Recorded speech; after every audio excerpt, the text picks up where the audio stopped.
Good morning students. आतापर्यंत तुम्ही molarity, normality, molality, percentage weight by weight असे concept शिकले.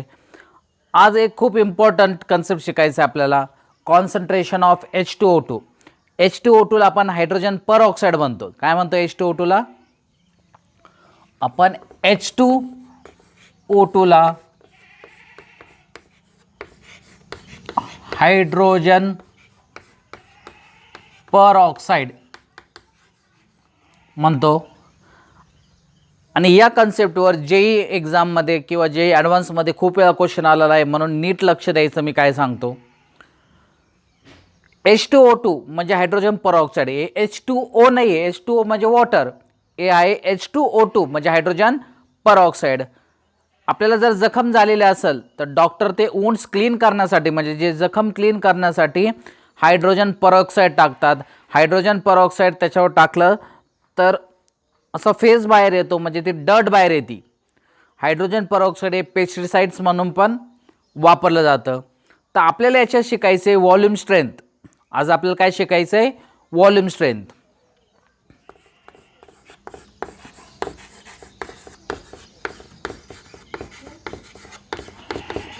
आता हे व्हॉल्यूम स्ट्रेंथ काय असतं बघा. आता मी जर एक बीकर घेतली आणि इथं लिहिलं 10 व्हॉल्यूम ऑफ H2O2. काय लिहिलं मी? 10 व्हॉल्यूम ऑफ H2O2.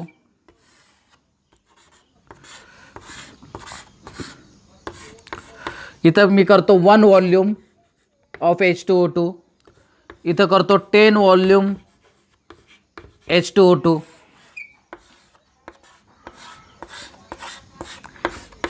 इथं 100 व्हॉल्यूम ऑफ H2O2. बघा, H2O2 असं व्हॉल्यूम स्ट्रेंथमध्ये डिनोट केलं जातं. 10 volume, 20 volume, 30 volume, 50 volume, 100 volume. आता हे व्हॉल्यूम काय असतं? हा जो हायड्रोजन परऑक्साईड असतो तो अनस्टेबल असतो. हा हायड्रोजन परऑक्साईड काय असतो? अनस्टेबल असतो. अनस्टेबल म्हणजे तो डिकम्पोज होणार. H2O2 ब्रेक जर झाला तर तो कसा ब्रेक होणार? H2O म्हणजे वॉटर प्लस ऑक्सिजन. हा H2O2 हा हायली अनस्टेबल कंपाऊंड आहे, तो ब्रेक होणार ॲज H2O प्लस O2. तर आपल्याला आता बॅलन्स करायचं आहे. हायड्रोजन किती? इकडं 2, इथं पण 2. ऑक्सिजन इथं 2 आहे, इथं ऑक्सिजन 3 आहे. ऑड नंबर आहे. जर ऑड नंबर असेल तर स्टार्टिंग डबल करायचं. स्टार्टिंग डबल म्हणजे मी इथं काही लिहिलेलं नाही म्हणून इथं 2 लिहितो. इथं 2 असतं तर मी 4 केलं असतं. आता हायड्रोजन्स किती झाले? 4. मग इथं 2 करतो. 2 2 जा 4. आता ऑक्सिजन 4, इथं 2 आणि इथं 2, 4 झालं बघा बॅलन्स. म्हणजे हायड्रोजन परऑक्साईड डिकम्पोज झाल्यानंतर वॉटर प्लस ऑक्सिजन लिबरेट होतं. आता 1 व्हॉल्यूम ऑफ H2O2 म्हणजे काय? 1 व्हॉल्यूम ऑफ H2O2 म्हणजे यांचं व्हॉल्यूम सगळ्यांचं फिक्स करायचं. 1 लिटर. हा 1 लिटर, हा पण 1 लिटर आणि हा पण 1 लिटर आहे. म्हणजे 1 litre H2O2 liberate 1 litre of oxygen. या 1चा अर्थ काय? 1 लिटर ऑक्सिजन 1 लिटर H2O2 मध्ये. आता 10 व्हॉल्यूम H2O2 म्हणजे काय? 1 लिटर H2O2 मध्ये 10 लिटर ऑक्सिजन. 1 लिटर H2O2 मध्ये 10 लिटर ऑक्सिजन. आणि 100 व्हॉल्यूम ऑफ H2O2 म्हणजे काय? 1 लिटर H2O2 मध्ये 100 लिटर ऑक्सिजन. जर लिबरेट्स 100 लिटर ऑक्सिजन, तर तुम्ही म्हणणार याचं व्हॉल्यूम तर 1च लिटर आहे, तर 100 लिटर ऑक्सिजन कसं काय? कारण हा H2O2 कोणत्या फॉर्ममध्ये? लिक्विड फॉर्ममध्ये. आणि ऑक्सिजन कोणत्या फॉर्ममध्ये असतो?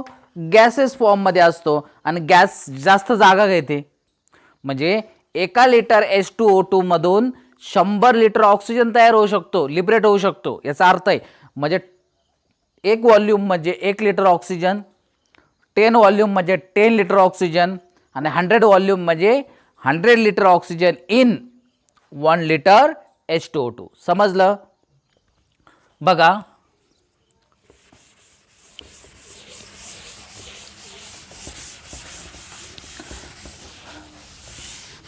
बघा परत समजून सांगतो. तुम्हाला जर असं दिलेलं असन 10 व्हॉल्यूम ऑफ H2O2, काय याचा अर्थ? याचा अर्थ आहे 1 litre of H2O2 liberate means to give out, liberate 10 litre of oxygen. याचा अर्थ आहे 10 लिटर ऑफ ऑक्सिजन. बरोबर. आता आपण या कॉन्सेप्टवर सम सॉल्व करू. जेई मध्ये विचारलेले सुद्धा आपण याच्यात क्वेश्चन सॉल्व करणार आहे. त्याच्या आधी आपण या व्हॉल्यूम स्ट्रेंथ म्हणजे आपण याला शॉर्ट फॉर्म मध्ये लिहू VS. व्हॉल्यूम स्ट्रेंथ आणि मोलॅरिटीचा काय संबंध आहे याच्यात मी तुम्हाला एक शॉर्टकट फॉर्म्युलाज देतो. ते फॉर्म्युलाज यूज करून तुम्ही सम सॉल्व करू शकतात. तर मोलॅरिटी म्हणजे कॅपिटल M, याचा रिलेशन व्हॉल्यूम स्ट्रेंथ बरोबर आहे व्हॉल्यूम स्ट्रेंथ डिवायडेड बाय 11.2. हा फॉर्म्युला ध्यानात ठेवायचा. Molarity is equal to volume strength divided by 11.2. Normality volume strength divided by 5.6. Normality volume strength divided by 5.6. आणि percentage strength is equal to 17/5.6 into volume strength VS. तर volume strength म्हणजे काय? 10 volume H2O2 म्हणजे काय? 10 litre oxygen liberate होणार 1 litre H2O2 पासून. तर हे 3 फॉर्म्युलाज पहिले तुम्ही ध्यानात ठेवा. आणखीन 1-2 फॉर्म्युलाज मी तुम्हाला सांगतो. मोलॅरिटी जर दिलेली असेल आणि त्याच्यात तुम्हाला जर व्हॉल्यूम स्ट्रेंथ सापडायला लावला किंवा व्हॉल्यूम स्ट्रेंथ दिलेला असेल मोलॅरिटी सापडायला लावला तर त्यांच्यात रिलेशन काय असतो? Molarity is equal to volume strength divided by 11.2. Normality is equal to volume strength divided by 5.6. Percentage strength जर दिलेला असेल तर 17/56 डिवाइड इंटू व्हॉल्यूम स्ट्रेंथ. तर आता याच्यात जेई मध्ये विचारलेला क्वेश्चन आपण सॉल्व करू. काय दिलं आहे क्वेश्चन?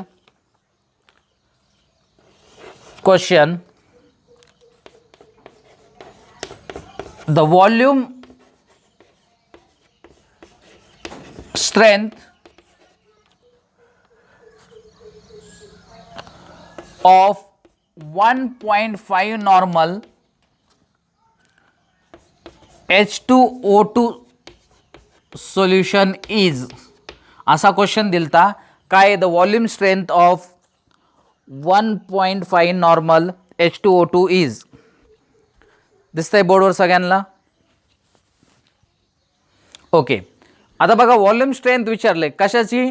1.5 नॉर्मॅलिटी of H2O2.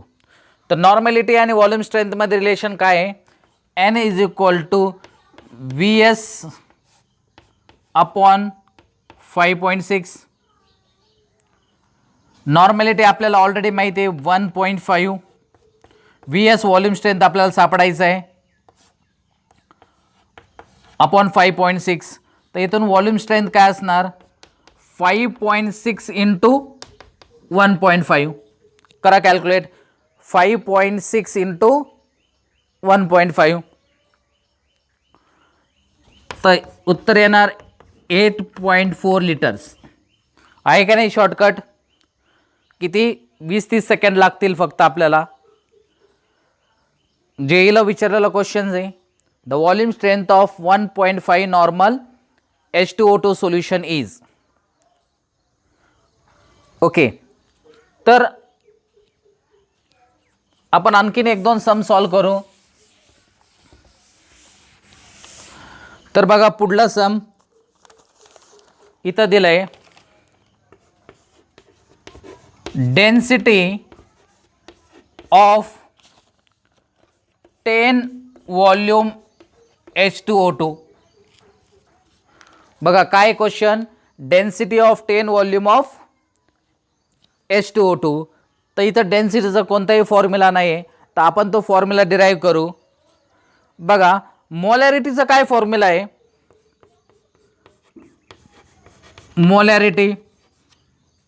मोलॅरिटी म्हणजे काय, number of moles of solute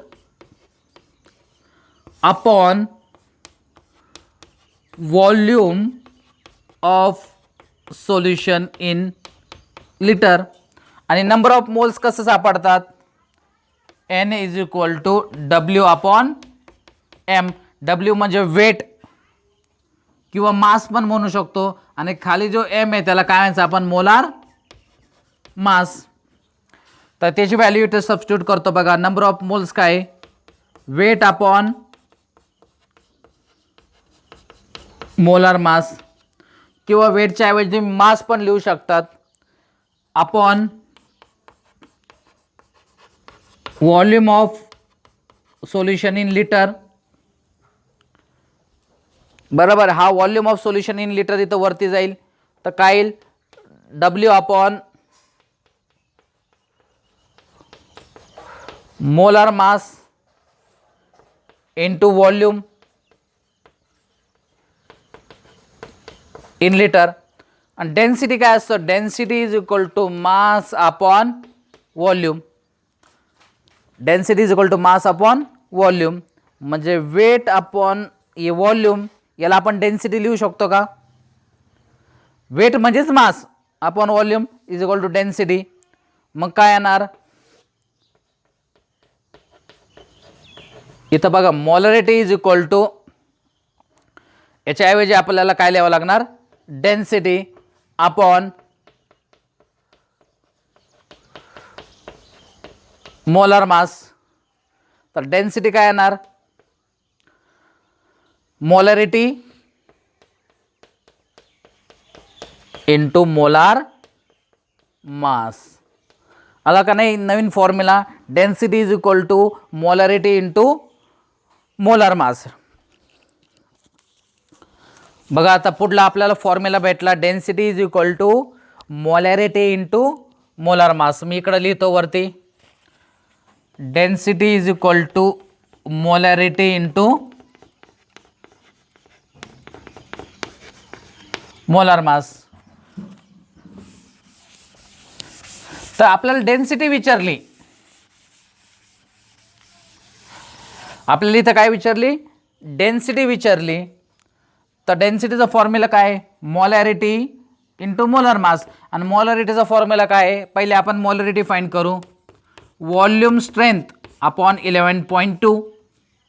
volume strength म्हणजे काय, इथं 10 वॉल्यूम म्हणजे काय, 10 लिटर ऑफ ऑक्सिजन. म्हणजे इथं वॉल्यूम स्ट्रेंथ किती आहे, 10 अपॉन 11.2. तर काय येणार, मोलॅरिटी कॅल्क्युलेट करा. बघा मोलॅरिटी काय येते,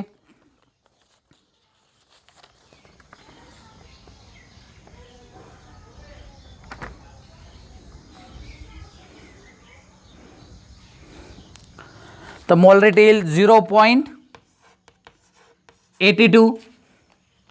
बरोबर. तर आता डेन्सिटी फाइंड करायची, तर डेन्सिटीचा फॉर्म्युला काय, मोलॅरिटी आली 0.82 into molar mass. Molar mass कोणाचा, H2O2चा into molar mass. Molar mass शोध आपण H2O2चा. ऑक्सिजन असतं 16, दोनदा ऑक्सिजन आहे म्हणजे 32, आणि हे दोन हायड्रोजन 32 + 2 34, म्हणजे 0.82 इंटू 34. याच्यातून आपल्याला डेन्सिटी सापडणार. तर याची डेन्सिटी आहे 30.26. समजलं काय केलं आपल्याला, आपण फक्त 4 फॉर्म्युला लक्षात ठेवायचे. पहिलं molarity is equal to volume strength divide by 11.2, normality is equal to volume strength divide by 5.6, percentage strength means 17 divided by 5.6 17 divided by 56 है, 5.6 नहीं, 17 divided by 56, yes 17 divided by 56, correction करून घ्या, 5.6 नसून ते 56 आहे इंटू व्हॉल्यूम स्ट्रेंथ. आणि शेवटचा formula आहे density is equal to molarity into molar mass. Okay, आता मी तुम्हाला काही सम सॉल्व करायला देतो, आजच्या आज ते सॉल्व करून मला माझ्या व्हॉट्सअप नंबरवर पाठवायचे. ओके,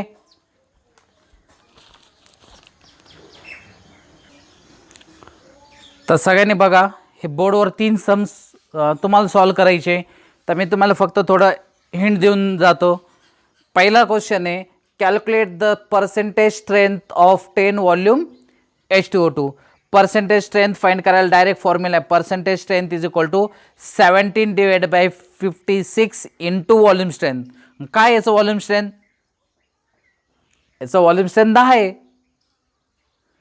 10 व्हॉल्यूम म्हणजे काय? 10 litre of oxygen liberated from 1 litre of H2O2.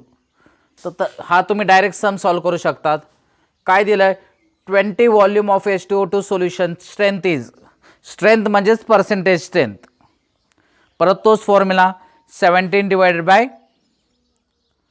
काय formula? 17 divided by 56 into volume strength. हा फक्त सम बघा, तिसरा थोडा वेगळा सम या.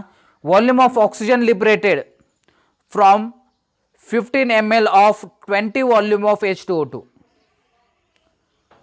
20 व्हॉल्यूम ऑफ H2O2 म्हणजे काय? ज्यावेळेस 1 लिटर H2O2 आहे तर 20 लिटर ऑक्सिजन देणार, बरोबर? याला रीड करायला आलं पाहिजे तुम्हाला. 20 व्हॉल्यूम H2O2 म्हणजे काय? 1 लिटर H2O2 किती लिटर ऑक्सिजन देणार? 20 लिटर. मग 1 लिटर म्हणजे किती ml? 1000 ml. म्हणजे 1000 ml किती लिटर देणार? 20 लिटर ऑक्सिजन देणार. तर 15 ml किती देणार? म्हणजे सिम्पली क्रॉस मल्टिप्लाय करायचं आहे, बरोबर? तर हे तिन्ही सम तुम्ही मला सॉल्व करून दाखवायचे. आता आपण चॅप्टरच्या एंडला चालू आहे. 1-2 दिवसात आपण याचे चॅप्टर कंप्लीट करू आणि त्याच्यानंतर आपण याच्या रिलेटेड भरपूर क्वेश्चन सॉल्व करू आणि नंतर एक नवीन चॅप्टर स्टार्ट करू. ओके, याच्यात काही अडचण असेल तर मला नक्की कळवा. सोपा कन्सेप्ट आहे पण खूप कन्फ्युजिंग करणारा कन्सेप्ट, म्हणून मी तुम्हाला डायरेक्ट फॉर्म्युलाज दिले. तर फॉर्म्युलाज नीट बघायचे. काही प्रॉब्लेम असेल तर मला नक्की कळवा. थँक्यू.